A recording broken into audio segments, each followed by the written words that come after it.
The desert world of Arcanus was unforgiving. 3 suns scorched the surface, baking the sand into glass and sucking the moisture from every living thing. Water was the most precious resource, more valuable than gold or blood.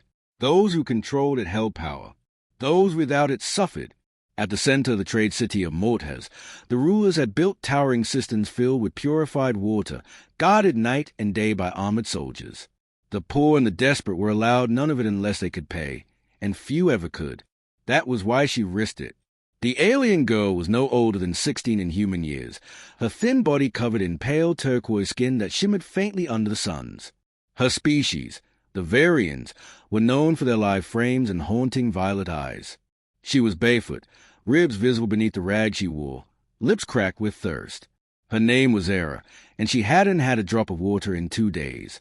She crept into the shadow of the cistern's outer wall, waiting for the guards to turn their backs. Her heart pounded so loud she thought it would give her away. In her trembling hand she clutched a dented metal cup she'd scavenged from the waste piles. When the moment came, she darted forward. Quick as a shadow, she pressed her tiny fingers against the spigot and filled the cup, just a little, just enough to keep her alive. But the hiss of water betrayed her. A soldier turned. His eyes locked on her, and a cool grin split his face. "Thief!" he barked. Before she could flee, he seized her by the wrist. His gauntlet crushed her thin bones, and she cried out in pain. The cup fell, water spilling into the sand, wasted in an instant. Stealing from the cistern, the guard snarled, twisting her arm. "That's punishable by dismemberment." He raised his blade, a jagged scimitar designed to maim rather than kill. The crowd nearby stopped to watch. No one moved to help. No one ever did. Era's violet eyes widened in terror. She struggled, but the soldier's grip was unbreakable. Her fate was sealed. Then a voice cut through the tension. "Let her go." The guard turned, sneer faltering. A figure stepped out from the throng of onlookers, a human. He was tall, broad-shouldered, dressed not in ornate armor but in the dust-worn fatigues of an off-world soldier. His name was Sergeant Lucas Hale, a veteran of the Terra Marines who had seen too much war and come here seeking quiet work as a security contractor. But the sight of a child about to lose her arm for a mouthful of water boiled his blood. The guard scoffed. "This vermin stole from the cistern. By law, she loses a hand. Who are you to interfere? Off-worlder." Lucas' jaw tightened. "I'm the man telling you that if you swing that blade, you'll regret it." The crowd gasped. No one challenged the cistern guards, ever. But Lucas stepped closer, his hand resting on the sidearm at his belt. His eyes never left the soldiers. The guard growled, tightening his grip on Era's wrist until she whimpered. "You think you can threaten me, human? This girl's a thief. She deserves punishment." "She's starving," Lucas shot back. "She's a kid, and you butcher her for a sip of water." The soldier's grin returned, sharp and cruel. "That's how order is kept here." He lifted the blade high. Before it fell, Lucas moved. His hand flashed to his holster, drawing the plasma pistol in a smooth, practiced motion. The weapon hummed as he leveled it directly at the guard's visor.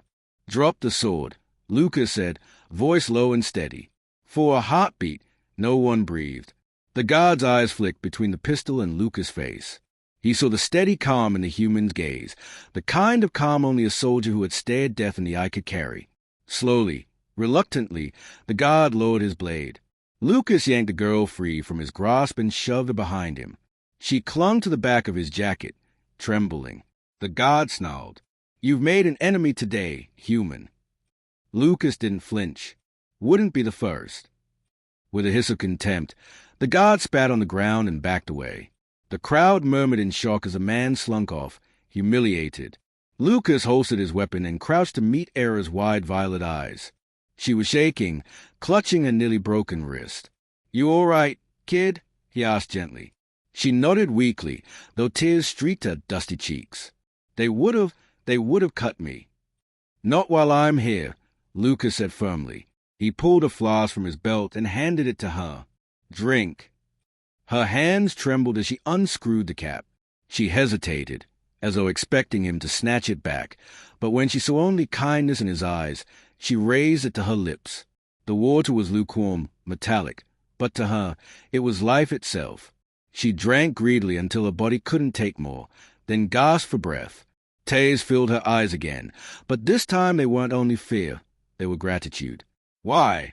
Why would you help me?" she whispered. Lucas sighed. "Because no one should suffer for a drink of water.